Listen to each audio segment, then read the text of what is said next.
Hare Krishna. हरे कृष्णा प्रभु हरे दंडवत कृष्णा प्रभु प्रणाम। दंडवत प्रणाम प्रभु। हरे कृष्णा प्रभु धन्यवाद प्रणाम। हरे कृष्ण प्रभु दंडवत प्रणाम। हरे कृष्ण प्रभु दंडवत प्रणाम। हरे कृष्णा प्रभु दंडवत प्रणाम। Hare Krishna. हरे कृष्णा प्रभु दंडवत प्रणाम। I'm in a different place, so the video bandwidth is poor here. So I'm going to switch off the video. हरे कृष्णा दंडवत प्रणाम प्रभु जी। Hare Krishna, Mataji, Dandavat Pranam. हरे कृष्ण प्रभु दंडवत प्रणाम। हरे कृष्ण प्रभु धन्यवाद Dandavat. दंडवत प्रणाम। Okay, so we'll start with today's program. Okay, prayers.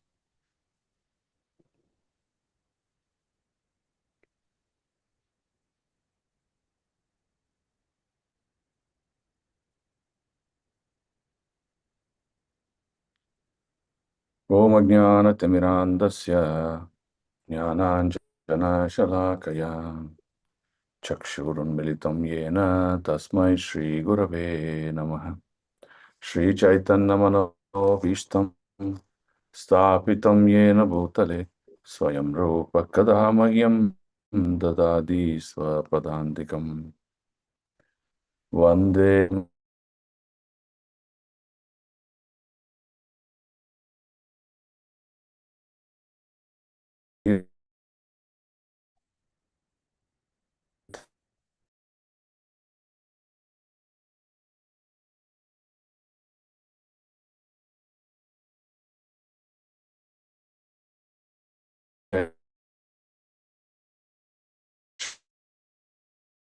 Shri Vishakhanvitamscha He Krishna Karuna Sindhu Dinabandho Jagatpate Gopesha Gopika Kanta Radha Kanta Namostute Tapta Kanchana Gaurangi Radhe Vrindavaneshwari Rishabhanu Sute Devi Pranamami Haripriye Vancha Kalpatarubhyascha Kripa Sindhubhyeva cha Patitanam Pavanebhyo Vaishnavebhyo Namo Namaha Nama Om Vishnupadaya Krishna Prasthaya Bhutale Srimate Bhaktivedanta Swaminiti Namine Namaste Saraswate Deve Gauravani Pracharine Nirvishesha Shunyavadi Paschata Desatarine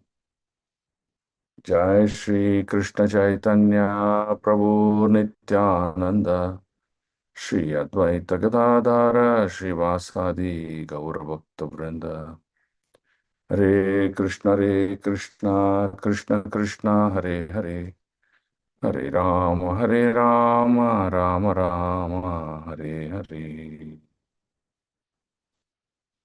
Let's all recite the Chatusloki from Bhagavad Gita.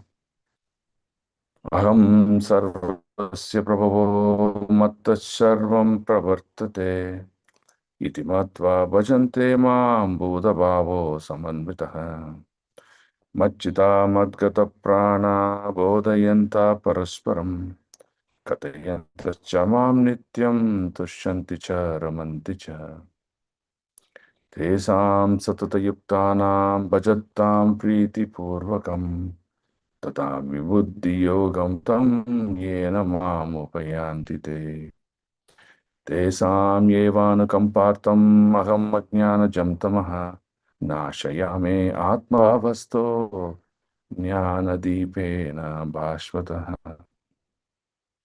ईश्वरा परमा Krishna सच्चिदानन्दविग्रहः अनादिरादिर्गोविन्द सर्वकारणकारणम् कृष्णवर्णं तुषाकृष्णं शाङ्गपाङ्गोस्त्रपार्षदम् यज्ञैः रजन्ति सुमेधसः. Okay. Hare Krishna, so welcome. So now we're going to get into this one of the most core subject matter, which is called the Chatusloki of Srimad Bhagavatam. That means Krishna explained Brahmaji in just 4 slokas. That is Chatusloki. So if one understands Chatusloki very well, then they can understand the real position of Srimad Bhagavatam. Okay, so we'll try to spend some time on it. But I don't know whether we'll complete all the 4 slokas today. We can try and complete 1 or 2 slokas today.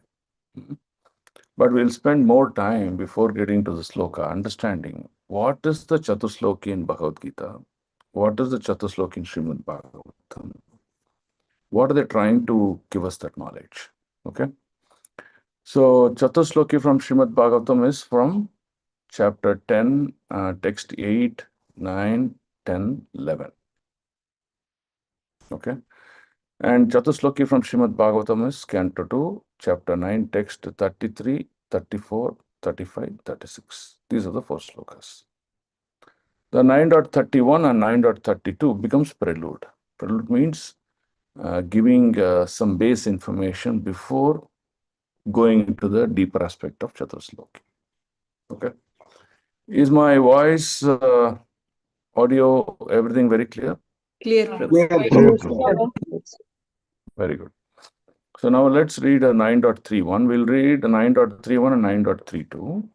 Then we will do some activity. Okay. We will try to ask some questions and try to do that.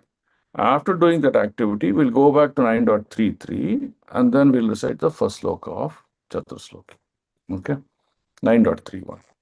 Shri Bhagavan Uvacha Jnanam Paramah Guhyam Me Yadvijnana Samanvitam Sarahasyam Tat Angam Cha Grihana Gaditam Maya. Look at this beautiful sloka. Shri Bhagavan Vacha. The personality of God had said, Jnanam, transcribed. Okay. Jnanam, knowledge acquired. Parama, extremely. Guhyam means confidential. Me, of me. Yat, which is. Vijnana, realization. Samanvitam, coordinated. Sa rahasyam, with devotion service. Tat, of that. Angam cha, necessary paraphernalia. Grihana, just try to take. Gaditam, explained. Maya, by me. Translation. The personality of Godhead said, knowledge about me, as described in the scriptures, is very confidential. And it has to be realized in conjunction with devotion service. The necessary paraphernalia for the process is being explained by me. I take it up carefully. So Krishna is telling Brahmaji. Just a second.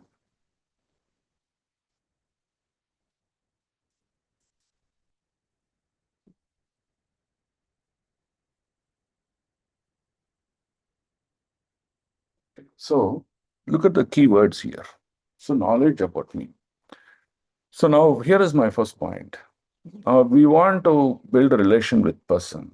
Unless you know him, it is meaningless to build a relationship with that person, right?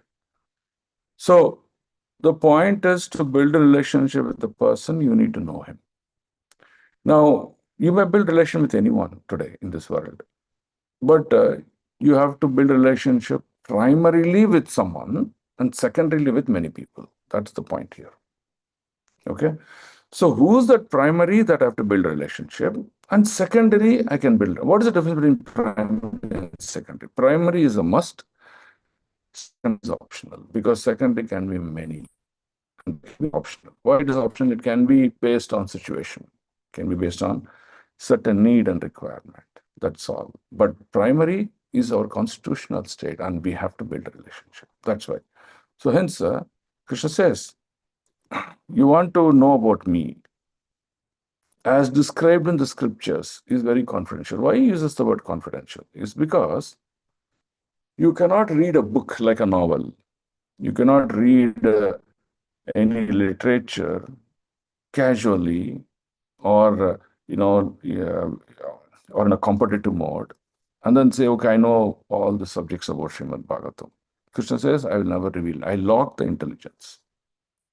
So then, how do you know about Krishna? I may know 1, 2, 3 about Krishna. I may know Krishna is blue. I may know Krishna is white. I may know Krishna is black. I may know Krishna's got curly hairs. But beyond that, I won't know anything. So Krishna says that there is informational knowledge, then there is realized knowledge. Realized knowledge happens in the heart. And how do you realize that knowledge? By practice of devotion. So unless you practice devotion, devotional service, you will never be able to understand Krishna. Okay. The necessary paraphernalia for the process is being explained by me. What is a paraphernalia? Paraphernalia is things and items that you need. So, for example, you want to perform a yajna. Yajna means you just cannot chant mantras and say yajna is done, right? You need a lot of dravya that needs to be offered in the yajna kunda. Unless you offer them and then recite the mantras, you cannot understand. So, similarly, the necessary paraphernalia for that process, what process? Revelation of knowledge and devotion service. Then he says, I will explain. You may take it up carefully. Okay. So that's just Krishna saying. So in this sloka, what Krishna is saying? You want to know me? This is the process. Otherwise, you are a speculator. You may conclude, oh, like this, oh, like that. Okay. Okay. So can someone volunteer to read? You'll read the yellow and then pause. You'll read the green and pause. Then you'll read the blue and pause. Yeah. Please. Hare Krishna Prabhu. Can I read Prabhu? Please read. Purport, Srila Jai Srila Prabhupada.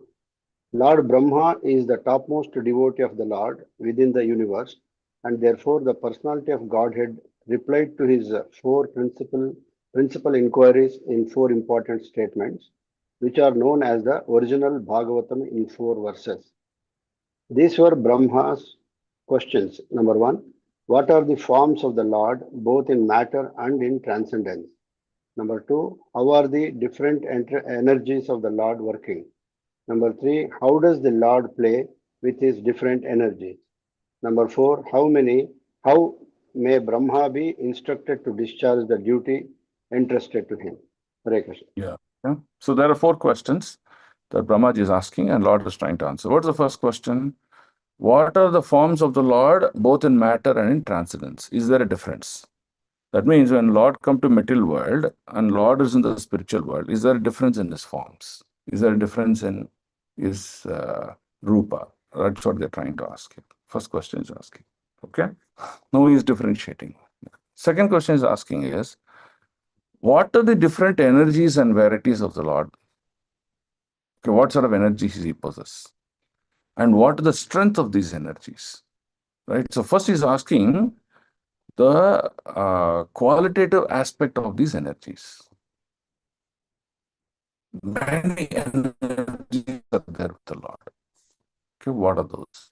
How they can work? Second, the third question, which is the second part of the second question is, if Lord has many of these energies, how he puts them to use? That is important, right? So I may have wealth in different aspects. One may possess wealth in, knowledge. One may possess wealth in good strength. One may possess wealth in very good memory. Like that, he may possess many. But how is he using those wealth? That's the question number 3. Okay. Then, how may Brahma be instructed to discharge the duties entrusted to him? Okay. So now, first is explaining. For example, when someone joins a job, right? You tell him, these are your roles and responsibility. These are your duties. Now, even though the duties are mentioned, the higher ups will entrust various duties at various situations and times and need. So, like that, even though Brahma has been instructed, when what has to be done, Lord will be entrusting Brahmaji, right? So that's the first 4 questions that's been asked. Now let's see what Lord is trying to answer here. Now read the green Prabhu. Subramani Prabhu. Hare Krishna. Hare Krishna Prabhu, shall I read? No, he was reading. Hare So Krishna Prabhu. Hare Krishna please Prabhu. read. Yeah, I was just got a little late with unmuted. No. Yes, Baba. Hare Krishna. This Yeah. means the transcendental knowledge of the absolute supreme being can be known if it is made known by the Lord Himself. By the mental speculation of the greatest mundane thinkers, the absolute truth cannot be understood. The mental speculators can reach up to the standard of impersonal Brahman realization, but factually, complete knowledge of transcendent is beyond the knowledge of impersonal Brahman. Thus, it is called the supreme confidential wisdom. Hare Krishna. Okay. So look at the key points here. By mental speculation of the greatest mundane thinkers, the absolute truth cannot be understood. So you cannot speculate on the truth. You cannot speculate on Krishna. Krishna is like this. Krishna could be that way. No, you cannot speculate. Truth cannot be understood. The mental speculators can reach up to standard of impersonal Brahman realization. Now, what is impersonal? The formless aspect of the Lord. You can reach only up to that state. You cannot go beyond that state. We have no three levels of realization: the impersonal Brahman, the Paramatma realization, the Bhagavan realization. So the first level of realization only impersonal Brahman. That means you can know that there is someone called a supreme creator, but who he is, what he is, how does he do things, you cannot understand. So that means you stop at what is called as Brahman realization. It is impersonal in nature. Okay. Now he says the second part, but factually complete knowledge of transcend is beyond the knowledge of impersonal Brahman. So that means the real truth about Bhagavan, which is Krishna, is beyond the impersonal Brahman. Means what? It tells that speculative knowledge is partial realization, and also the truth about the Lord is considered to be topmost wisdom. Right? So if truth about the Lord is topmost wisdom, if you keep speculating, you will never realize the topmost wisdom. You're cut at some point in time. So that's the first point to note here. Okay, now second point. Read the blue pro. Hello, Hare Krishna. Out of many liberated souls, someone may be qualified to know the personality of Godhead. In the Bhagavad Gita, it is also said by the Lord Himself that out of many hundreds of thousands of people, one may try for perfection in human life, and out of many liberated souls, one may know Him as He is. Therefore, the knowledge of the personality of Godhead may be attained by devotional service only. Rahasyam means devotional service. Lord Krishna instructed Arjuna in the Bhagavad Gita because He found Arjuna to be a devotee and a friend. yes, bro. Without such, read. Yeah, Prabhu, and Left hand Bhagavad side top. Gita. Therefore, one cannot understand the personality of Godhead unless one becomes a devotee and discharges devotional service. This mystery is love of Godhead. Therein lies the main qualification for knowing the mystery of the personality of Godhead. And to attain the stage of transcendental love of Godhead, regulative principles of devotional service must be followed. The regulative principles are called Vidhi Bhakti, or the devotional service of the Lord, and they can be practiced by a neophyte with his present senses. Such regulative principles are mainly based on hearing and chanting of the glories of the Lord, and such hearing and chanting of the glories of the Lord can be made possible in the association of devotees only. Hare Krishna. Hare Krishna. So whatever Arjuna took as a position is the same position that we should take with respect to the Lord. So Krishna revealed the truth, which is the Bhagavad Gita, to Arjuna. Similarly, Krishna will reveal about himself to the devotees who practice devotion service. Right? So here it is said, Manushanam Sahasresu Kaschit Yatadi Siddhai. Who will realize this, who will come into this path is very, very rare. Not everyone can come into this path. So the ones who are able to practice devotion service are the really selected ones. Who selects them? Does the Lord select who will practice devotion? No. The Lord opens up the opportunity to everyone. But certain souls who are pure-hearted, who are more sattvic in mentality, who generate love in their heart, rather than anything else. So such people get greater preferences with the Lord, and the Lord reveals the truth. This is the basic qualification. Did Arjuna have love for Krishna? Yes, he had. But so much of love for Krishna. Did Arjuna practice devotion? Yeah. That love transformed into practice of devotion so much that Krishna said, okay, you are ready. In the first chapter of Bhagavad Gita, what happened to Arjuna? Krishna saw the qualities of devotion in Arjuna when he spoke on the battlefield. So he said, hey, Arjuna, you are ready. You are eligible to be the recipient of one of the greatest messages that I'm going to give you. So similarly, we have to prepare ourselves with those devotional qualifications. Then we can understand the Gita, we can understand the message of the Gita. That is the most important. So you have to go from bottoms up. Now, in the topmost approach, one is in the meditative aspect of the Lord. That means he's in the state of samadhi, always thinking about the Lord, and he's doing it. One cannot take up the state of samadhi or practices of samadhi straight away. He has to go bottoms up. So below that is what? A practice of devotion by following regulative principles. Now you cannot say, oh Prabhu, I'll not follow regulative principles, but I'll go do deity services. I'll do this, I will do that service, that service. Not possible. Now below that, what happens? If you read the Bhagavad Gita chapter 12, Krishna says, who's considered to be the most dearmost? And then if you cannot keep meditating on me in an undeviated manner, then Krishna says, then better you practice devotion service with regulative principles. Oh, you can't practice devotion with regulative principles. And Krishna says, he lowers, at least work for me. If you cannot work for me, at least work somewhere else, but at least offer the results of your work onto me. So like that, Krishna goes on telling the different levels each person can do. How one can do to higher level or lower level is just because of the state of consciousness of the mind. And how to purify that? By chanting holy name, right? So hence, the Vidhi Bhakti becomes the de facto standard in order to practice or discharge devotion at a higher platform. Right? So a neophyte who comes with imperfect senses, he practices Vidhi Bhakti. By constantly practicing Vidhi Bhakti with great involvement and enthusiasm, he purifies himself to upgrade himself to practice devotion at a higher platform. Okay, so that's the model here. Okay, Prabhu, read the green. Yes, Prabhu. Hare Krishna.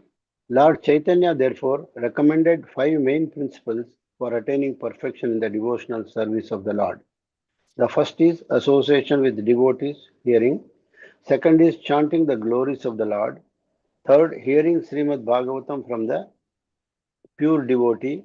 Fourth, residing in a holy place connected with the Lord. And fifth, worshipping the deity of the Lord with devotion. Such rules and regulations are parts of devotional service.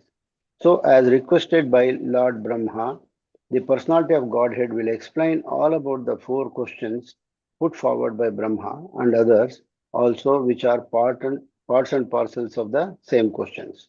Same question. The Hare Krishna. So, what's the first one? First one is association of devotees. This online association is only partial. According to me, is only about 10-15%. Physical association, meeting in person, sitting with them, discussing Krishna Katha, discussing various ways to understand a particular situation is the most important. So, that is what will give you the balance.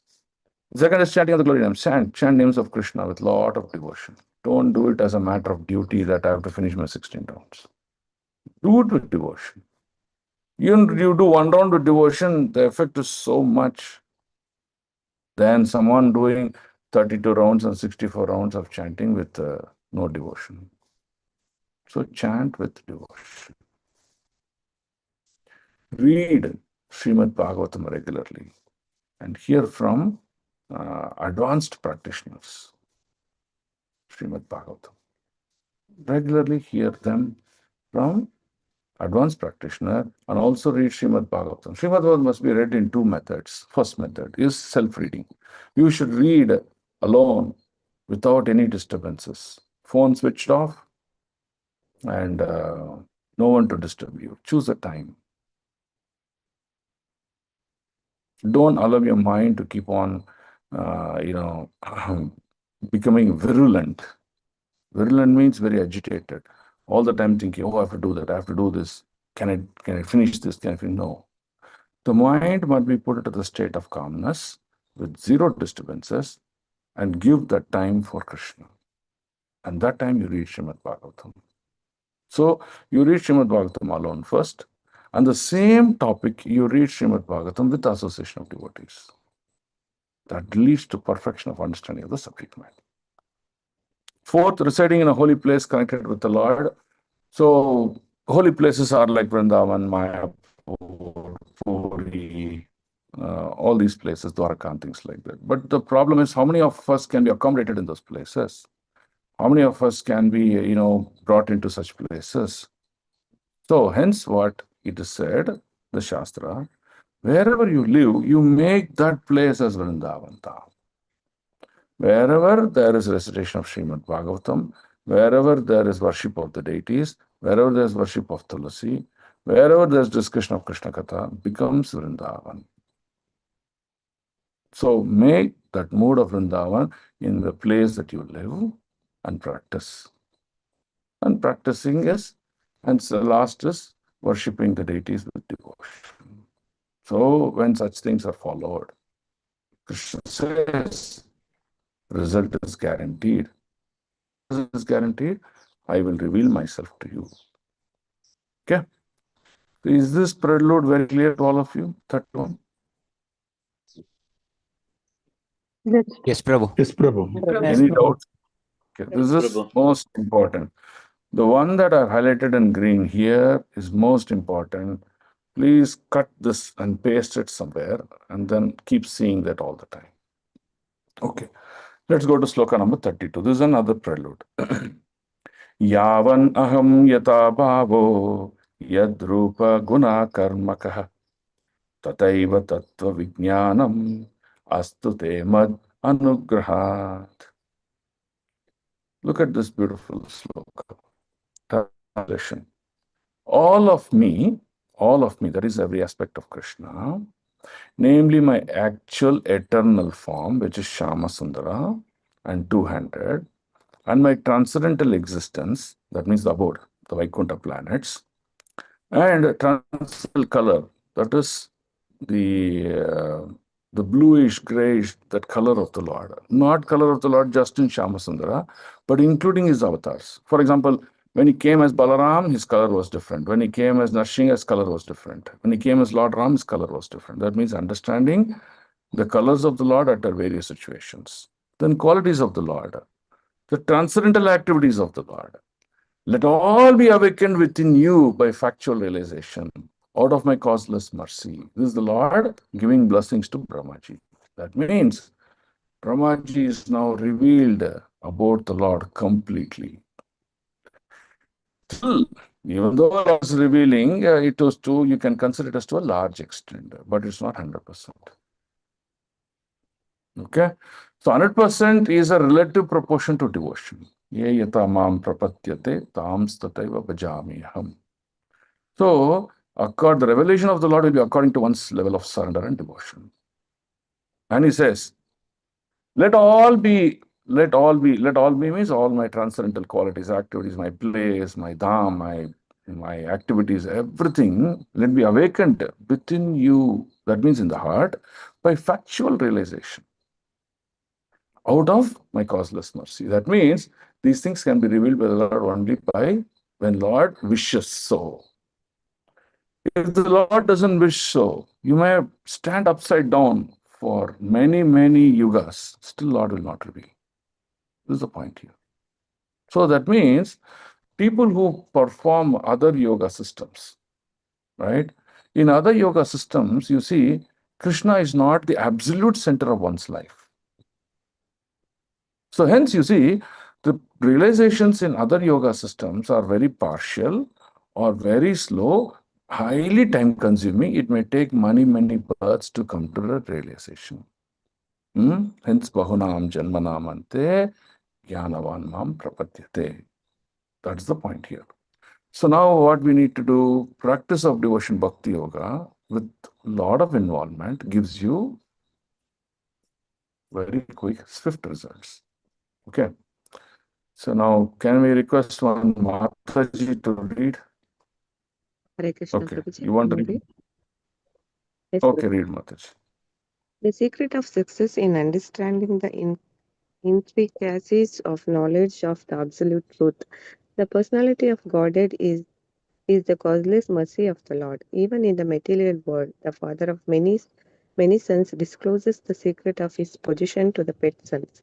The father discloses the confidence earned unto the sons whom he thinks worthy. An important man in the social order can known only by his mercy only. Similarly, one must be very dear to the Lord in order to know the Lord. The Lord is unlimited. No one can know him completely. But one's advancement in the transcendental loving service of the Lord can make one eligible to know the Lord. Here we can see the Lord is sufficiently pleased with Brahmaji, and therefore he offers his godless mercy to him, so that Brahmaji may have the factual realization of the Lord by his mercy only. Yeah. So that's what we discussed. Now, what is this activity of Brahmaji that he did? There was a sound that came from somewhere, and that told Brahmaji, go into meditation. And what he has to meditate, what he has to recite in the meditation, everything was revealed to Brahmaji. And Brahmaji, what did he do? He just accepted it and went into meditation for many celestial years. So because of that, Lord says, I'm sufficiently pleased with you, Brahmaji, and therefore I offer my causeless mercy unto you. So he'll reveal the truth to him. And that revelation is what is the Chatursloki of Bhagavatam. Okay. Now read the Green Mataji.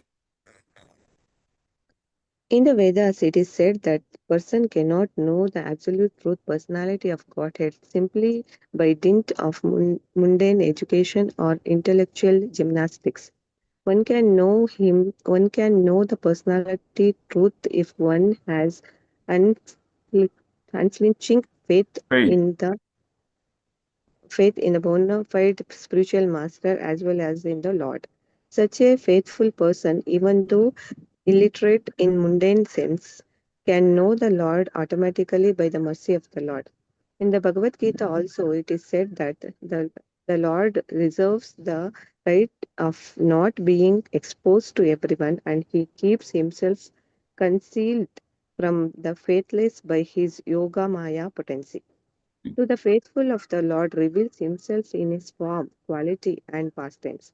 The Lord is not formless, as wrongly conceived by the impersonalist, but his forms is not like one that we have experienced. The Lord discloses his form. Lord discloses his form even to the extent of measurement to his pure devotees, and that is the meaning of Yavan, as explained by Srila Jiva Goswami, the greatest scholars of Srimad Bhagavatam. Srimad Bhagavatam. Okay, so what are the key pointers here? It says, look at this. Dint of mundane education or intellectual gymnastics. That means what? You need not be qualified.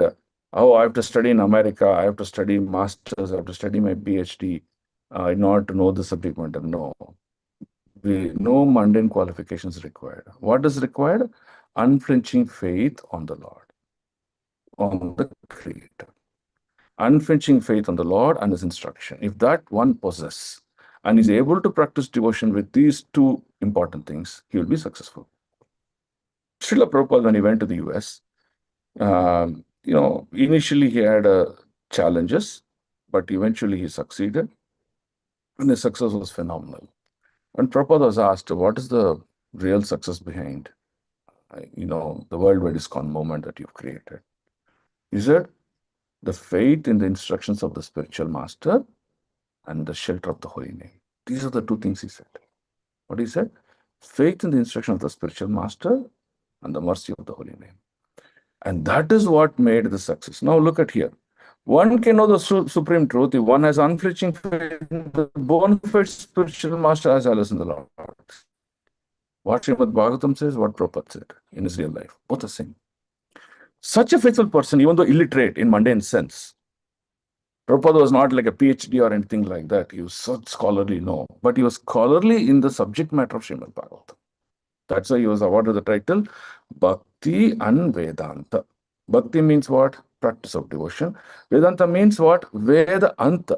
Veda means entire knowledge. Anta means to the last dot of that Veda. He knew. That's why he's given the title Bhakti Vedanta Swami Prabhupada. Okay. So you can see in Bhagavad Gita also it is said that Lord reserves the right not to be exposed to everyone. Lord reveals to the devotees. Lord reveals himself to devotees, and others he did not reveal. Raja Vidya Raja Guhyam Pavitram Vidamuttamam Pratyakshaavagamam Dharmayam Susukum Apyayam.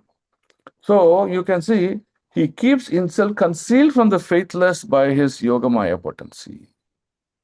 That is a spiritual transcendental knowledge. So for materialists, they never come under the transcendental knowledge's influence.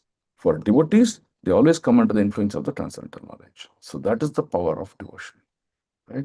And as when you speak about to people who are more scholarly, philosophically like that, you can see that they can never understand Krishna.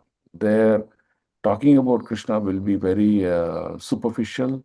You can know from the choice of words they use and the kind of topics that they discuss, you can easily find out he's a non-devotee. Right? In devotees' talks, there will be bhakti everywhere. Right? So that's why you see Srila Prabhupada, even though chapter 2 is summary of Bhagavad Gita, chapter 3 is Karma Yoga, and different yoga system up to chapter 6. Even in chapter 2, even in chapter 1, Prabhupada's conclusive evidence of the commentary will be practice bhakti yoga. Arey, Prabhupada, we are still in Karma Yoga. Why are you talking about Bhakti Yoga? He said, I cannot stop talking about Bhakti Yoga. What's the use of talking about Karma Yoga? You have to talk Bhakti Yoga. So that's why he will explain what Karma Yoga is. Immediately end with Bhakti Yoga. That is our Prabhupada. Okay. So now we will go into this important subject, the Chatusloki. So what is the prelude now? What did we learn in the prelude? What are the most important things we learned in the prelude? Who can summarize quickly? The 4 questions of Brahma Prabhu, and then Okay, 4 questions. Okay, very good. Then Chaitanya Mahaprabhu's principles of devotional service. okay, the 5 principles of devotion. Yes, Prabhu. Then, what did we learn? Other things. Others also can comment. Lord will be revealed only by transcendental devotional service, not by any other Lord will reveal means. himself only when there is practice of transcendental devotional service. Great. And what is the qualification required to practice devotional service? Only devotional service, Prabhuji. Faith in instruction of a spiritual master and faith in the Lord. Faith in the instruction of spiritual master, unflinching faith. Then? Faith in the Following Lord's faith in the Lord. regulator. Okay, that is for regular principle is the prelude for devotion service. Okay, so faith in the instructions of the Lord, faith in the instruction of the spiritual master, both are required in order to practice. Is the good material knowledge and material opulence required to practice devotion? No. not required. No, Prabhuji. Not required. Correct. So these are things that we learned. So this is how Lord Krishna reveals to someone. Okay, did Brahmaji qualify that? Yes. Yes, Prabhu. The Lord says, yes, I'm very pleased with you, hence I'm revealing to you. Now, what did Lord reveal to Brahmaji? What all things he revealed to Brahmaji?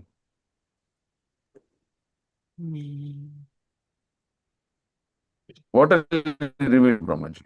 He tells now in the Forms. sloka number 9. No, go in the sequential order. What did he reveal first? He showed himself, Prabhu. No, please. What did he reveal? to Brahmaji. Form of the Lord. He revealed everything about him. Yeah. Correct? He first said, all of me, yavan aham yata bhavo. Right? He said, yavan aham yata bhavo. Everything about me I revealed. Right? Okay. Then what did he say?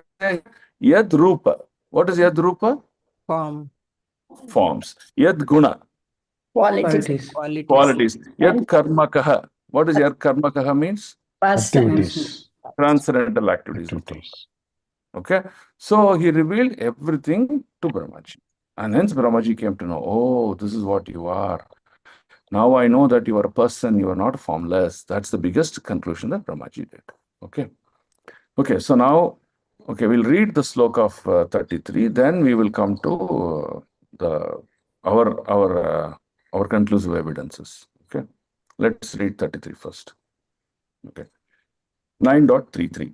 Okay. Aham yevasham evagre nanyat yat sat asat param paschadaham yat etaccha yo avashishyate so asmi aham. Now let us look at the meaning of each of these words. Aham, I, the personality of Godhead, eva certainly, asam existed, eva only, agre, before the creation, na, never, anyat, anything else, yet all those, sat, the effect, asat, the cause, param, the supreme, paschat, at the end, aham, I, the personality of Godhead, yet all these, etat, creation, cha, also, ya, everything. Avashishyate means remains, saha, that asmi, I am, aham, I, personality of Godhead. Let's look at the translation. Brahma, it is I. Now Krishna is telling to Brahmaji. Brahma, it is I, the personality of Godhead, who was existing before creation. When there was nothing but myself, that means what? Krishna was just there in his abode, in the Goloka planets. At the time, nothing was existing. I was just alone. There was no material creation also. Okay? When there was nothing but myself, okay, then what he did, he used his potencies. He used his Sandhani potency, then he created the transcendental world, the spiritual world. Nor there was the material nature, the cause of this creation. There was no material world at all. Whatever you see, Prakriti today did not even exist. That which you see now is also I. That means at some point in time, because there was a need, Krishna created this material world. And material world is also an energy of the Lord. That means the body of the Lord possessed infinite energies. One of the energy is the Maya Shakti. He used that energy and created this material world. That means the material world is also mine only. I only created. I am the one who's existing there also. Okay. The personal Godhead, and after annihilation means what? This material world is temporary in nature. That means I create it, I maintain it, and I destroy it for a purpose. Okay. So even after annihilation, that means the material world doesn't exist anymore. And it got created, it stayed for some period of time, and then it got destroyed. So even now, I also, person Godhead, after annihilation, what remains will also be I, the personality of Godhead. That means what? Krishna was alone. There was a need to create this material world. He created. He was present in an indirect form in the material world, which is called an unmanifested form. When time came that he found the material world needs to be destroyed and recreated, he destroyed. That means the material world did not exist, but I continue to exist. That means Krishna existed before and Krishna continued to exist after. So Krishna's position is Nitya Nityanam Chetanas Chetananam. He is ever existing, he is eternal in his transcendental form. That's what we have to understand. Okay, so that is the first sloka that is Krishna is trying to establish. Right? When we say no, Govindam Adi Purusham Tamaham Bhajami. When we say Govindam Adi means first ever that God created. That Govinda is what I am. Right? This even is accepted by Shankara in his philosophy that that Govinda was ever existence. He always existed in the past. He'll always continue to exist, and always will exist in the future also. But all other aspects of creations are very temporary. They will create and they will get destroyed. Okay, so now we will see the detailness of this. Before we see the detailness of the Chatusloki, we'll do some activity to make us understand the purpose behind the Chatusloki. Okay, so can you all see this Excel sheet? No, Prabhu. No, Prabhu. Yes. Now is yes. Okay. Okay. So now, how many verses does Srimad Bhagavatam has? 18,000 verses. Okay.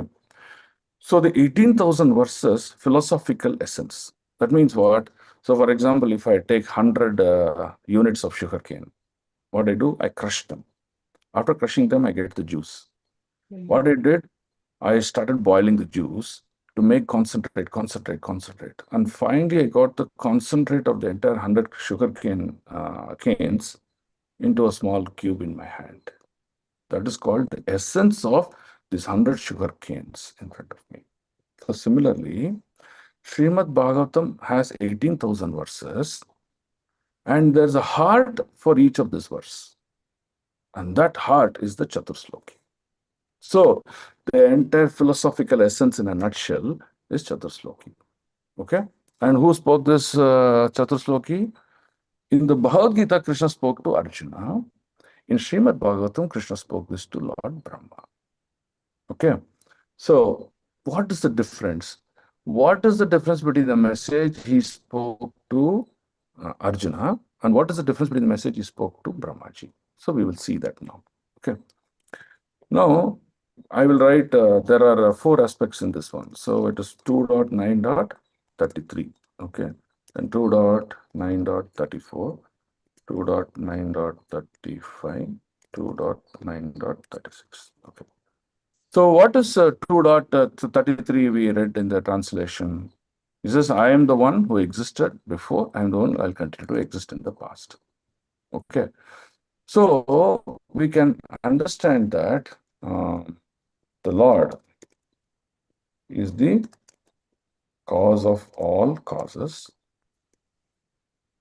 and he is primeval. He is primeval. Okay. So what is primeval?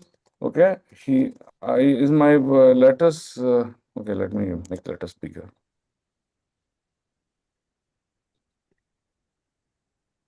Make it bigger.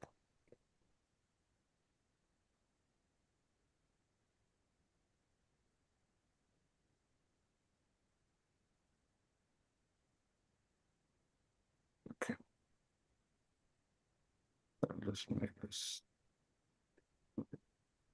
So the Lord is cause of all causes and he existed before creation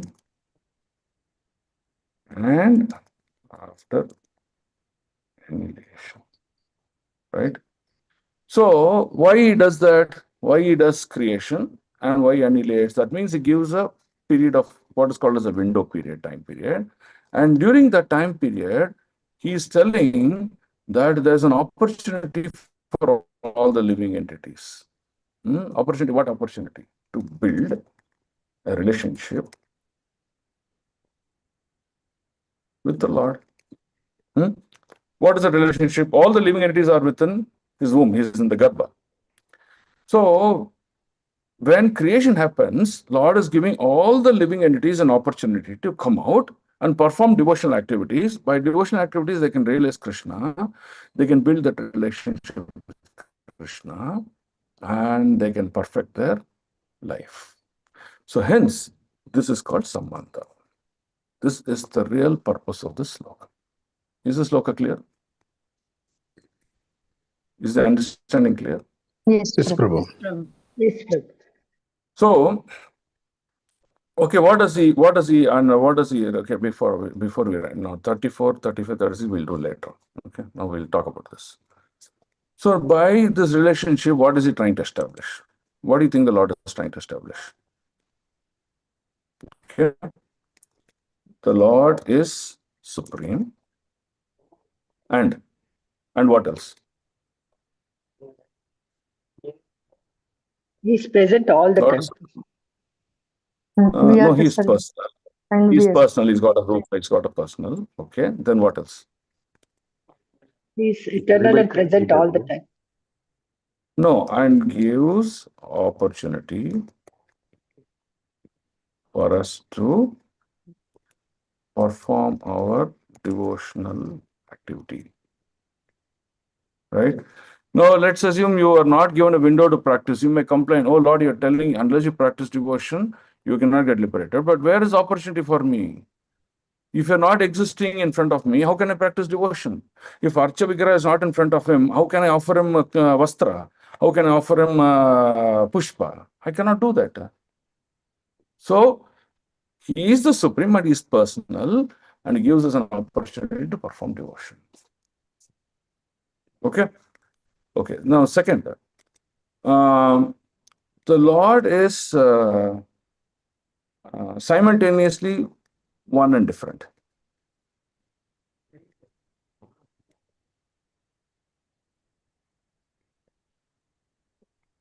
Okay, so what is this? Which is Achinta? Achinta Bheda Bheda. Veda Abhedata. Veda.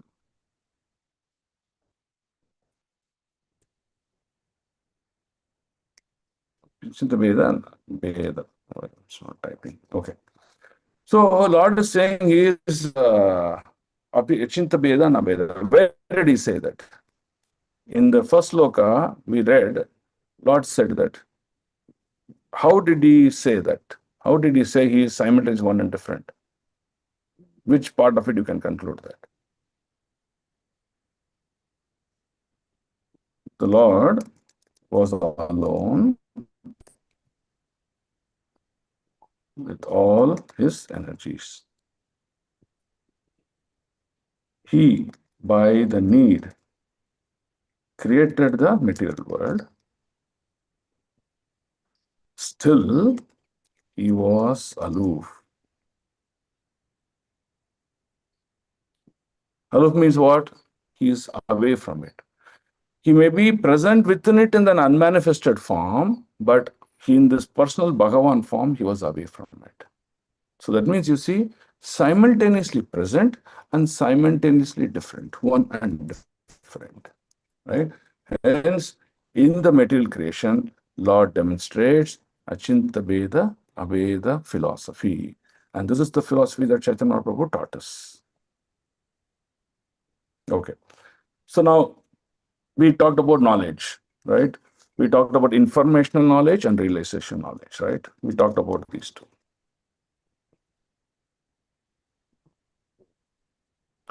Realized knowledge.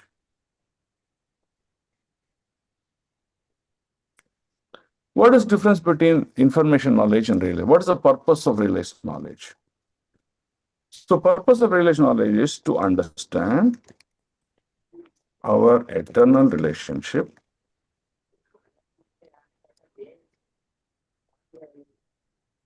with the Father or the Creator. What's the purpose of understanding? So that we can act on that relationship. Okay, we can serve. Can serve. So, in order to do this, the Lord manifests the Vedic knowledge, and by which one can practice devotion. Okay. So now we understand why Vedic knowledge exists. We can understand why Vedic knowledge exists. It's just to understand what is my relationship, what's my position with the Father, the Creator, so that I can serve Him. If I don't serve Him, then the purpose of the Vedic knowledge is lost. That's why you see there are many patashalas today that teach, Veda patashala that teach Vedic knowledge. But you see the application of devotion doesn't exist. That means what? They've just understood the Vedic knowledge to a point, but they never have realized knowledge because the Lord is yet to realize. So hence you see Prabhupada making a statement that ISKCON, the ultimate state that one can reach ISKCON is when they have completed all the lives with as a yogi, as this, as a karma yogi, as jnana yogi, dhyana yogi, this yogi, that yogi, complete brahmana life full of knowledge. All those lives you've completed. You performed all the yajnas that you required, and final part of your life, you will be born in ISKCON as a devotee. Prabhupada made that very bold statement. So you see the power of teachings of Srila Prabhupada. Okay. Is this clear so far? Are we good? Yes, Prabhu. Yes, Good. Prabhu. So now what we will do is we'll do a comparative business, right? We read Bhagavad Gita also, we're going to read Srimad Bhagavatam. So we'll read Chatusloki and we will see Bhagavad Gita Chatusloki. So we should be very clear what is what. So this is what comparison. Okay. So once we understand the comparison in detail, then we can see why we are reading Chatusloki of Bhagavatam and why we are reading Bhagavad Gita, how they complement each other, yet they are different in their subject matter of understanding. Okay. Now, okay, let's take the first topic. Okay. Whom to whom? Okay. Srimad Bhagavatam Chatusloki was spoken from whom to whom? Srimad Bhagavatam. Lord Krishna to Brahma. To Brahmaji. Brahmaji.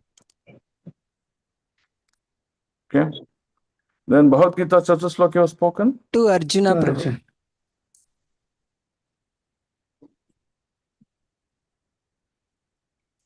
Okay. So let's make this also a little bit bigger. Okay. Okay. So now here, Lord is going to reveal, for example, in the first sloka, what it revealed, Lord is trying to reveal who I am, right? Before and after, right? So this is philosophical knowledge about the absolute. So it means Chatusloka Bhagavatam, the first sloka will tell us the position of Krishna.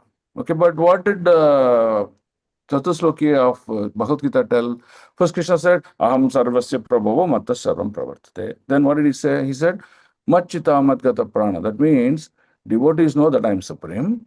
Because they know I am supreme, what they did, they discussed among themselves about me, the transcendental activities of me. When they discussed what happened to them, I gave them the knowledge of how to perfect the devotion service. And I also took out all the ignorance that they possessed about the Maya, illusion, material activities, things like that. I removed that also from them and showed them the path to reach me. So that means, in summary, what does Bhagavad Gita Chatusloki is?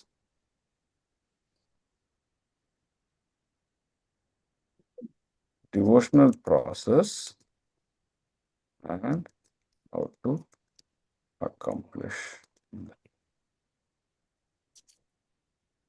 Huh? Is it clear? Is it clear or still struggling? Clear. Prabhu. Okay.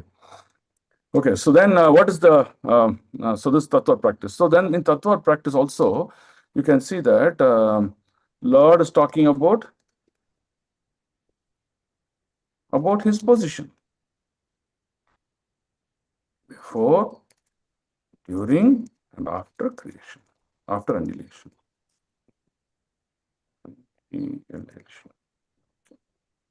Here, what is Lord teaching in summary? How one can connect to Lord, right? Otherwise, people do not know. Because we don't see the Lord, we think Lord is someone who's there. I don't know where he is, but I'll keep asking him what I want. But Nothing exists in my life beyond that. It's all about one-way traffic from the Lord to me. That is what people know now. Okay, but what Bhagavad Gita teaches us, no, I can connect with him, I can establish a relationship with him. That's what is the whole process, right? Is clear? Okay. Now here Lord is going to teach what is I and what is Maya. That's what you'll see in the next sloka, 9.34. Okay, what is Maya? So that means when you understand the difference between Yoga Maya and Mahamaya, then what actually happens, you differentiate. Oh, Mahamaya is all about the illusion it causes. It makes me to feel like a drunkard, See, like one has a lot of pain, mental pain or physical pain. What does he do? He drinks. When he drinks, you see, the pain is continue to exist, but he is not feeling it. So he thinks that all pain is gone just by drinking. This is called illusion. So similarly, a living entity in the material world where he sees success, opulence, and all these things, he thinks this is eternal happiness, but he loses it in a very short period of time. Just like how a drunkard is, right? So this is what he understands about Maya. This is the most important aspect of Maya. So here is what what is I and why in Bhagavad Gita. What does Krishna teaches? Krishna teaches one's inner feelings of devotion, and how to express in action to the Lord. Okay, so you can see a comparison between Srimad Bhagavatam Chatusloki and Bhagavad Gita Chatusloki. This exactly happened, right? One is trying to tell the tattva of the absolute truth, and one is trying to tell about devotional process, how you can perfect your life, right? The tattva tells Lord exists everywhere. The truth tells Lord exists everywhere, like a sky, right? Wherever you go, sky exists. Sky exists whether you're inside the house where the doors are closed or things like that. Sky exists there also. Sky exists outside when you go to the terrace and see the, the top, you'll see the sky. So Lord exists everywhere. When you come out and see the sky, you can see the color of the sky and then the vastness of the sky where it is spread. But when you're inside the house where the windows are closed and doors are closed, you only experience the sky in an indirect manner. That is how you understand Lord in the manifested form and the unmanifested form. Okay? So Bhagavatam teaches us, come out of illusion, material illusion, and see the Lord who is the cause of all causes, connect with him. That's what Bhagavatam tells. Okay. Now what does Bhagavad Gita tells? Bhagavad Gita tells, first acquire knowledge. Okay, you should know Krishna, acquire knowledge. Now you know, oh, Krishna is so and so, he's great, he's powerful, he's phenomenal, he's very attractive, he's very merciful. You understand that. So that knowledge will lead to love, and love lead to respect. So this love and respect together removes all the perverted nature from our heart. It makes our heart pure. And that leads to a divine connection with the Supreme. So that's the first idea of Bhagavad Gita. Okay. So what's the first part in Bhagavad Gita? Knowledge. Knowledge leads to love. Love leads to respect. And that respect leads to, divine connection. So that's what our Acharyas did. That's what all great personalities did. All the Goswamis did the same thing. And Bhagavad Gita teaches, how do you do that? Talk about the Lord. You talk about the Lord and enlighten the heart about each other. Two devotees sitting. The Goswamis did that. Rupa and Sanatana and Raghunath Das Goswami, they sat together and discussed about the glories of the Lord, the transcendental pastimes of the Lord. When they discussed what happened to them, they found immense satisfaction. I don't want anything in this world. I'm completely satisfied with whatever I possessed by discussion of the subject matter of the Lord. That was the beauty that they achieved. Okay. And what did the Lord do personally to them? So, for example, if you look at Raghunath Das Goswami, initially his concept about devotion was different. So, what did he do? He tried to hate Maya, illusion, say, I'll leave this, I'll run away, run away, run away. What Lord Chaitanya Prabhu taught was, stay in that family life, but be renounced in your heart.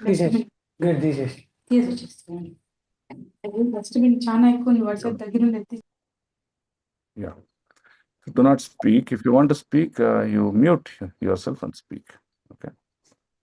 So he told Raghunath Das Goswami that no, you stay, do your duties externally, but internally meditate on the Lord. So what is Mahaprabhu trying to teach is that Lord personally destroys the darkness in our heart, that ignorance. What is the ignorance that we possess? The ignorance we possess is that I'm an enjoyer, I'm an independent soul. But what Lord teaches us, no, you're not that. Lord gives you the full knowledge. What is the knowledge? Jnana Deepena Bhashvatha, the lamp of knowledge. He lights that in your heart. That's the beauty. And that's what he teaches in the Gita. Right? So, summary of Bhagavatam Chatusloki. Who's the real God? Who's real Maya? Maya is not something that we hate. Maya is not something very demonic or cruel. Maya just takes us away from Krishna to make us think independent and to keep ignorant of Krishna. Don't think about Krishna. You should not know about Krishna.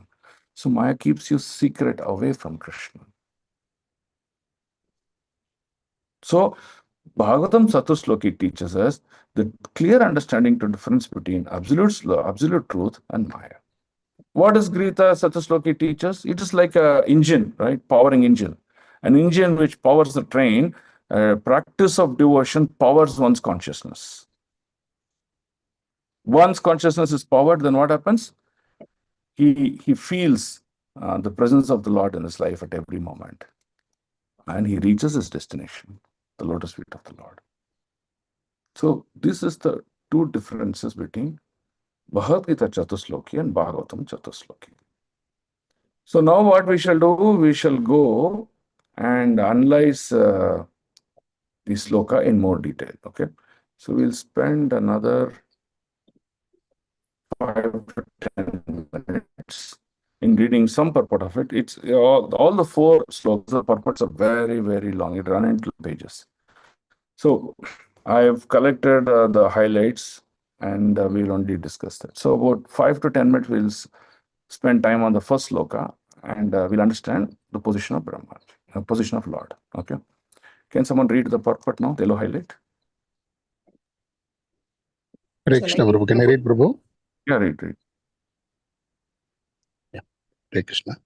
We should note very carefully that the personality of Godhead is addressing Lord Brahma and specifying with a great emphasis himself, pointing out that it is he, the personality of Godhead, who existed before the creation. It is he only who maintains the creation, and it is he only who remains after the annihilation of the creation. Brahma is also a creation of Supreme Lord. Hare Krishna. Brahma also was created by the Supreme Lord. It is not that Brahma was manifested somewhere separately and joined the Lord. Huh? Okay, read this. Continue to read, Prabhu. Read. Page is not shifted, Prabhu. Just no. Yeah, now it is okay. Nityo Nityanam Chetana Stetananam Eko Bahunam Yo Vidati Kaman. The Father Vidati Kaman. The Father creates or begets a son, and Son also creates many other sons, and all of them may be one as a human being. But at the same time, from the Father, the Son and the grandsons are different. The Son cannot take the place of the Father. The Son and the grandson are one and the different also. As a human being, they are all one, but as relatives, they are all different. Therefore, the relatives of the Creator and the created for the predominator created or the predominator, and the predominated have been differentiated in the Vedas by saying that the predominator I is the feeder of the predominated eyes, and thus there is a vast difference. Okay, so let me explain here. So what does it say? It says the father created the son created the grandson. Okay. If you look at it from a distance, all of them as human beings. But without the father, the son or the grandson do not exist. Okay. So hence there's a difference between the father and the progeny of the rest. So who's the Supreme Father? Krishna. And all other are secondary creators, starting from Brahmaji. So Brahmaji becomes the son of Krishna, and sons of Brahmaji are the grand disciples, great grand disciples, like that it keeps going on. So this is what the Vedas is trying to say. The Vedas is trying to say the predominator is the father, who is the one who is the cause of all causes. And there's a big difference between him and the others. Why? First example, the quantitative energy. The Lord, the Father, possessed many energies to create many, many sons. That means the Supreme Lord is using a fraction of his energy to create the Son and the rest of the sons as a progeny. So that's the point here. So what we are is a fraction of the energy of the Lord. We are not the full energy of the Lord. That's the point here. Okay. The next, read the next one, Brahma. Brahma is factually seeing. Brahma is factually seeing face to face his predominated Lord, who exists in his transcendental eternal form, even after the annihilation of the material creations. The form of the Lord, as seen by Brahma. Come. Not shifted, Brahma. I shifted already. Maybe the internet is slow. Yeah. Brahma existed before the creation of the Brahma.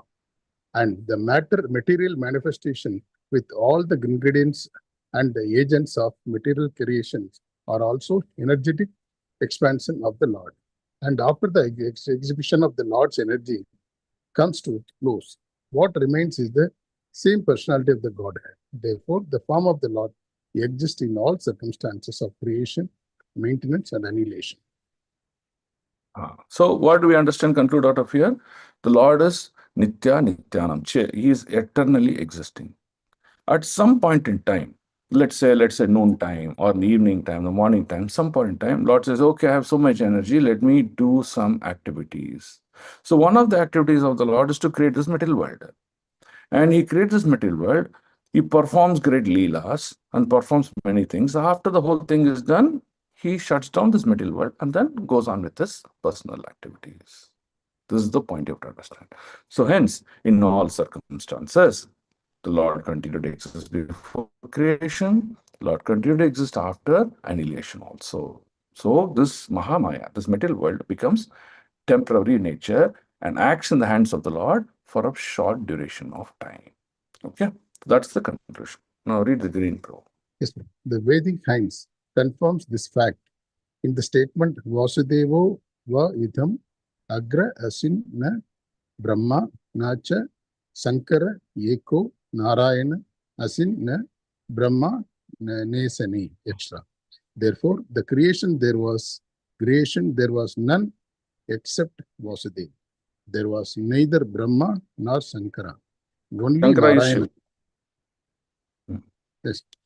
Only Narayana was there and no one else. Neither Brahma nor Ishvara. Ikshana. Sripada Sankaracharya also confirms in his comments on the Bhagavad Gita that Narayana, or the personality of Godhead, is a transcendental to all creation, but that whole creation is the product of Avyakta. Okay, so now we will just spend a short period of time to understand what does Avyakta means. Okay. So what is Avyakta? Avyakta means something that is not yet manifested, is invisible, like that you can keep, like invisible, not yet manifested. So Vyakta means which is manifested, which is present in front of us to our eyes, right? So the best example you can think of is a seed. Now let's say you have a mustard seed or any seed for that matter. In the seed form, you can see that the tree is not there. The plant does not exist. But the plant or the tree is within the seed. So the tree is unmanifested, not visible now. Now, once you put that seed into water and put some soil, you can see the seed sprouts and the plant or the tree grows from it. Now you see that is manifested. So an unmanifested or an invisible aspect of something is called avyakta. So avyakta does not mean do not exist. It means not yet visible to our eyes, right? So like that you can think. For example, I can give you another example is a potter, right? So potter, he makes pottery out of clay. Okay. So clay is unmanifested form. So clay is what? Just a lump of, soil, sand together, things like that. So he puts water. He takes that into a wheel, and on the wheel, as he rotates, he gives a shape to the clay, and a pot, beautiful pot, manifests out of it. So that wheel of rotation is your time. So using time, Krishna manifests, and that is called avyakta to vyakta state. Okay. So you're able to understand? Krishna says, no, aham evasham eva gre. I alone existed before creation, right? So this is what you can understand out of avyakta. Is it clear? Yes, Prabhu. Okay. So now, what does Maya do here? What is the role of Maya? Okay. So avyakta means is something hidden now, but what is Maya is trying to do? Maya is trying to keep that hidden state for us at all points of time. It creates that impression it's always hidden. So that's what Maya does. So Maya does not teach us the Vyakta form of the Lord. The more we take shelter of Maya, the more we take shelter of material energy, it hides us from Krishna. It hides us from Krishna's pastimes. It hides us from Krishna's truth. Once we come out of the shelter of Maya and then goes towards the Vyakta form, that means the manifested form of the Lord is visible to us through in the revelation. That is the performance of Yoga Maya. So you can see, even though avyakta is in the initial state, the purpose of Maya energy is to keep it as avyakta all the time. Okay? So when Krishna showed the Vishwarupa form, what did Arjuna see? Arjuna said, oh, I can't see this. What are you showing me? So Krishna said, okay, I'll give you knowledge. With the knowledge you can see. That means he gave a divine vision to his eyes. That is called Jnana Chakshu. So once Jnana Chakshu comes, he is able to see the Lord. So similarly, when the knowledge of Bhagavatam is reaching us, then we can realize the Lord. That is the beauty. Okay? It is avyakta because we don't have Jnana Chakshu. So once we have Jnana Chakshu, by practice of devotion, then it becomes vyakta. Right? So, so Krishna says, I am void, I am nothing to the eyes of the materialist. But I am fully manifested, fully realized to a transcendentalist. So that's the beauty of this. So hence you see Shankara is trying to tell, what is it Shankara is trying to tell? That Narayana, or the personality of Godhead, is transcendental to all creation, but that the whole creation is a product of avyakta. It is yet to get manifested, right? So therefore, by love, the supreme creation's activities can be seen, experienced by one. That's what great personalities did that, right? So we had personalities like the Alvars. They experienced Krishna, they saw him in that form. They immediately wrote literatures and books and books and books. Bilva Mangala Thakur. Once he realized Krishna, the amount of devotion outpouring from his heart was so much that Krishna came personally to sit next to him and to hear what is he speaking. Right? So like that, great personalities have demonstrated devotion. So there's a chance, there's a hope for us also. We can also practice. And according to our practice, devotion will be imparted to us. Okay, so now what we will do is we'll continue from this highlight from the next class onwards. Chatusloki will take time, maybe 1 or 2 classes. So that way we will fully understand the Chatusloki and no more doubts in our heart. Okay? Shall we end the class here today? Prabhu, the Nandaraj, differences between Chatusloki, Bhagavatam, Bhagavad Gita, can you just post that, Prabhu, please? I'll post it. Nandaraj Bhagavatam ki jai, Srila Prabhupada ki jai, Gurudev ki jai, Nitai Gaur Premanande. Okay. So I'll post that comparative understanding between Srimad Bhagavatam and Bhagavad Gita. Yes, Prabhu. And any other questions? Also, Prabhu, the Chatusloki audio format of how to pronounce that also please post, Prabhu. Okay. I will record it and I will send. Okay, then. Any other question?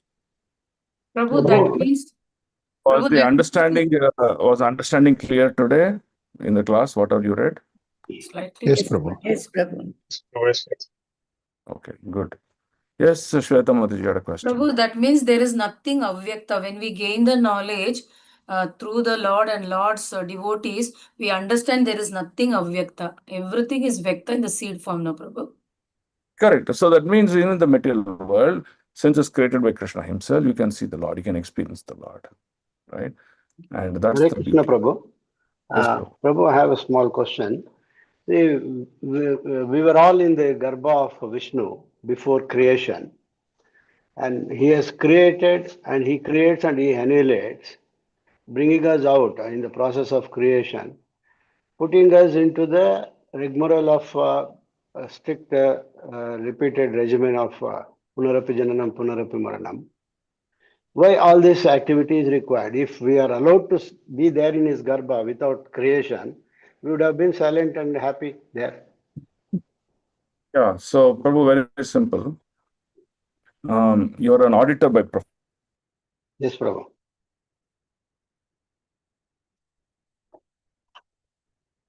Prabhu, your voice is not there, Prabhu.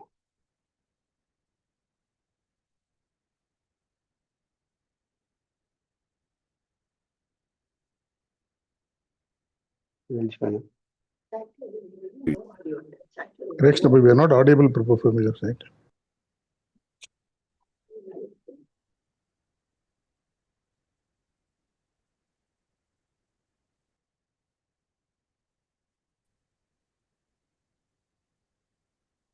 Okay, Hare Krishna now. Yes, Prabhu. Yes, Prabhu. Okay, so now you see Subramanian activities every day that you do. Okay, Yes. and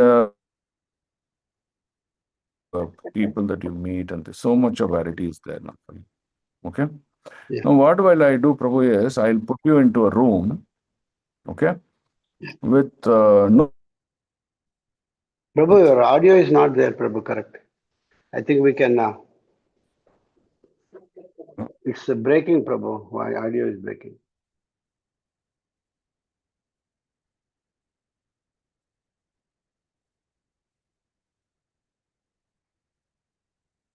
We are unable to hear you, Prabhu. Second, why it's happened? Second.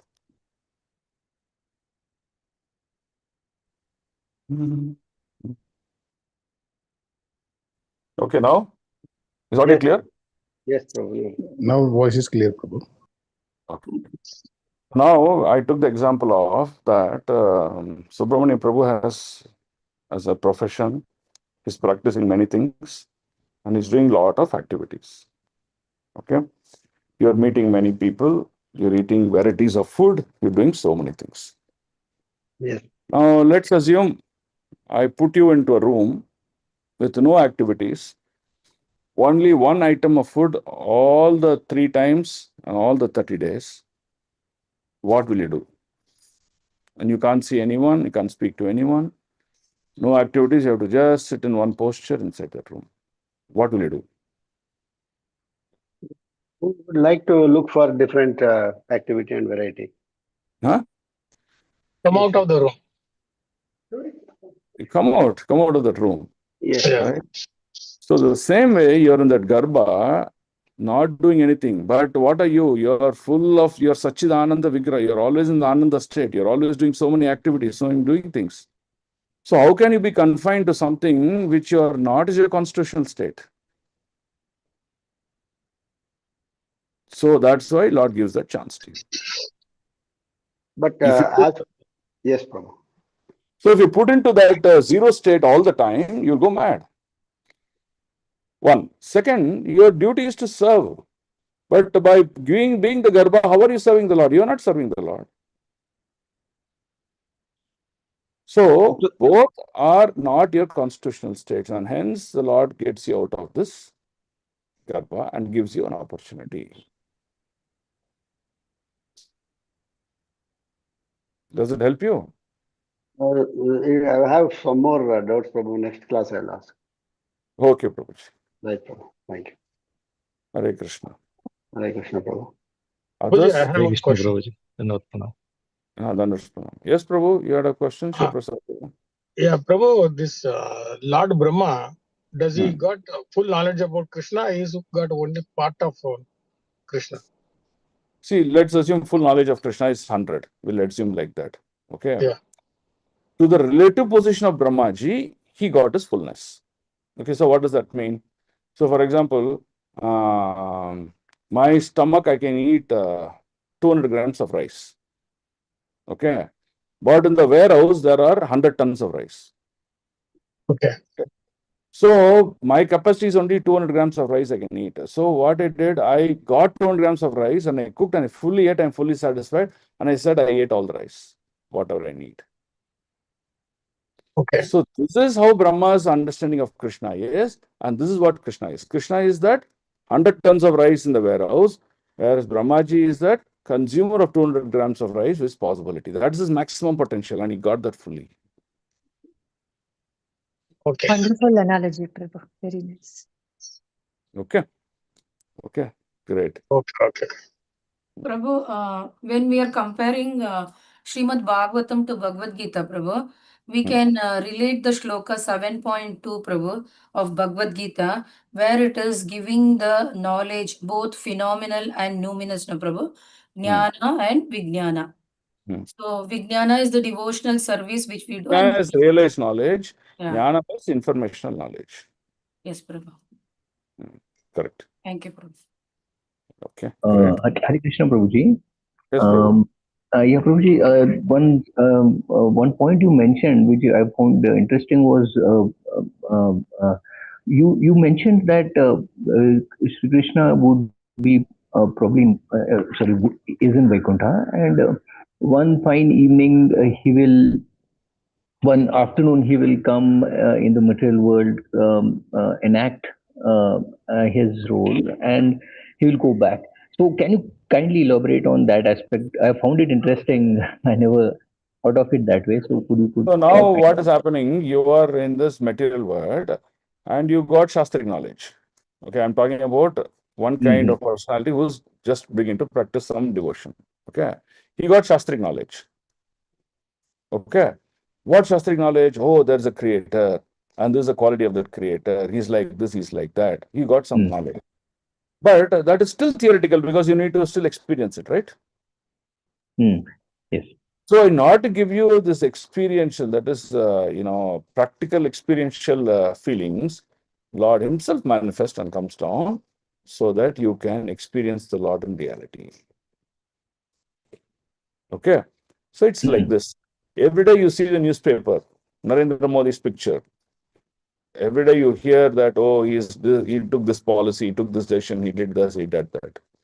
Even though you know Narendra Modi, even though you've read a lot of things about him, but you're still not having a personal experience. Now, suddenly one day you got a phone call and said, Narendra Modi ji wants to meet you in person, can you come to Delhi? So you took a flight, went to Delhi, went to his house, stayed with him in his room, had breakfast, and then spoke to him in person. Can you see the difference between what you saw in media and newspaper versus you sitting next to him in a room and talking to him? Yes, definitely. That is why Lord manifests and performs his great Leela. And that is the greatest nourishment to the devotees. So this means that he's eternally in Vaikuntha doing his normal activities, and once in a while he On a manifests. regular basis. Okay. Regular basis. He He keeps coming manifests. on to shower his causeless mercy on us, by which we can realize him and go back home, back to Godhead. Okay. So while he is in Vaikuntha, the material energy or the material existence is always there in parallel, and there will be many such material energies which might be there, and he Yeah, then. there are many solar systems, right? So Right, Lord is infinite. He at one shot he'll expand into 1 billion Krishnas, and he'll enter 1 billion solar systems and then performs his Leela and then comes out. That is the Lord. Okay. When you say absolute truth is unlimited, this is what he is unlimited with. Mm-hmm. Thank you, Prabhuji, for this insight. Thank you. Hare Krishna. Thank you, Hare Krishna. Okay. We're done. Shall we exit the class? Yes, Prabhu. Okay, thank you so much, and thanks for all your association in the morning. And it was great to always be with devotees, discuss Krishna Katha. Okay. Grandharaj Srimad Bhagavatam ki jai, Srila Jai. Prabhupada ki jai, Gurudev ki jai, Nitai Gaur Premanande, Vancha Kalpatarubhyascha Kripa Sindhubhyevacha, Patitanam Pavanebhyo, Vaishnavebhyo Namo Namah. Ananta Koti Vaishnava Vrinda ki jai, Vaishnava Thakur Srila Prabhupada ki jai, Nitai Gaur Premanande. Hari Thank you. Hare Krishna Thank you, Prabhu, Prabhu. Dandavad Hare Krishna, Pranam. Dandavad Pranam. Hare Thank you, Krishna. Prabhu. Dandavad Pranam. Pranam. Hare Hare Krishna Prabhu, Dandavad Pranam. Hare Krishna. Hare Krishna, Hare Prabhu. Krishna Dandavad Prabhu, Pranam. Dhanavad Pranam. Hare Krishna, Dandavad Pranam. Dandavad Pranam. Hare Hare Krishna Prabhu, Krishna. Dandavad Pranam. Hare Dandavad Krishna, Hare Prabhu. Krishna, Dandavad Prabhuji. Pranam, Dandavad Prabhu. Pranam. Thank you, Prabhu. Pranam. Krishna Prabhu, Dandavad Pranam. Hare Krishna, Dandavad Pranam.